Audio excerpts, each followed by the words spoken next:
Hello everyone, কেমন আছো তোমরা সবাই? আজকে আমি তোমাদের সাথে শেয়ার করব আমার নতুন নিউ ব্লগ। আজ চলে গেছিলাম হচ্ছে হালিশহরের পার্কে। আর পার্কে গিয়ে তো আমার বেশ ভালো লাগছিল। আর আমার মতো কারা কারা গঙ্গা দেখতে ভালোবাসো তোমরা কিন্তু আমাকে অবশ্যই কমেন্টে জানাতে পারো। ঘুরতে বেরিয়েছি, ভাবলাম কেননা কিছু খাওয়া দাওয়া করা যাক। তো অনেক কিছুই খাওয়া দাওয়া করলাম যেগুলো তোমাদের সাথে শেয়ার করে হয়ে ওঠেনি। তারপর তুললাম হচ্ছে সেলফি তুলে চলে গেলাম সোজা হচ্ছে রামপ্রসাদের কালীমায়ের মন্দিরে। আর মন্দিরে অনেক দিন ধরেই যাবো করছিলাম, কিন্তু যাওয়া হয়ে উঠছিল না।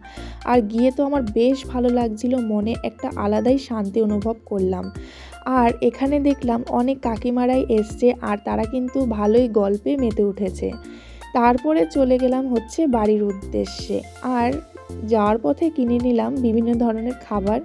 তো যেতে যেতে তো তোমাদের সাথে সেগুলো শেয়ার করে হয়ে ওঠেনি। আর যাওয়ার পথে খেয়ে নিলাম একটু চা। আজকের এই ভিডিওটি তোমাদের কেমন লাগলো অবশ্যই কমেন্টে জানিও।